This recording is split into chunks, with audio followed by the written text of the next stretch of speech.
அனைவருக்கும் வணக்கம். என் லைஃப்பில் இந்த மாதிரி ஒரு பெயின்ஃபுல்லான ஒரு சுச்சுவேஷனை நான் ஃபேஸ் பண்ணதே கிடையாது.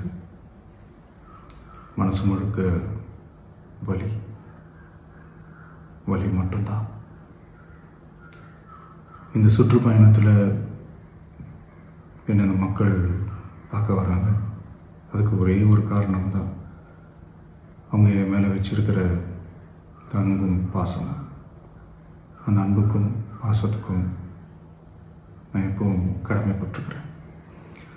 அதனால தான் இந்த சுற்றுப்பயணத்தில் மற்ற எல்லா விஷயங்களையும் தாண்டி மக்களுடைய சேஃப்டி, அதில் எந்த காம்ப்ரமைஸும் பண்ணிடக்கூடாதுன்றதுக்காக தான் அது என் மனசில் ரொம்ப ஆழமாக இருக்கும் அந்த எண்ணம்.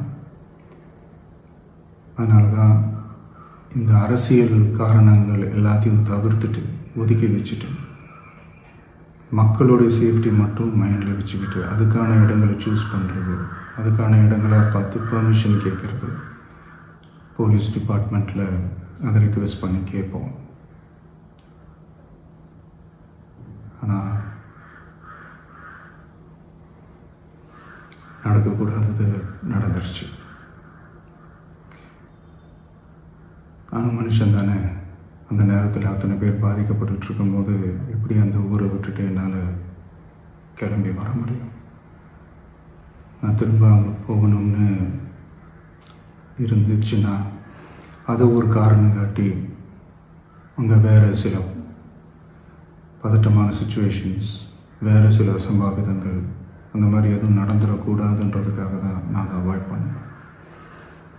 இந்த நேரத்தில் சொந்தங்களை இழந்து தவிக்கிற அத்தனை குடும்பங்களுக்கும் என்னுடைய ஆழ்ந்த இரங்கலை தெரிவிச்சுக்கிறேன். எனக்கு தெரியும், என்ன சொன்னாலும் இது ஈடேயாகாதுன்னு எனக்கு தெரியும்.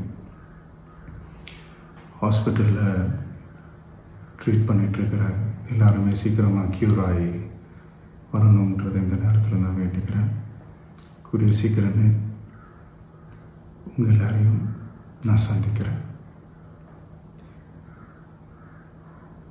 இந்த நேரத்தில் எங்களுடைய வலிகளை, எங்களுடைய நிலைமையை புரிஞ்சுக்கிட்டு எங்களுக்காக பேசின அரசியல் கட்சிகளை சார்ந்த நண்பர்கள், தலைவர்கள் அனைவருக்கும் என்னுடைய நன்றியை தெரிவிச்சுக்கிறேன். கிட்டத்தட்ட ஒரு 5 மாவட்டத்துக்கு பிரச்சாரத்துக்கு போனோம். இந்த மாதிரி எதுவுமே நடக்கல. ஆனால் கரூரில் மட்டும் ஏன் எப்படி நடக்குது?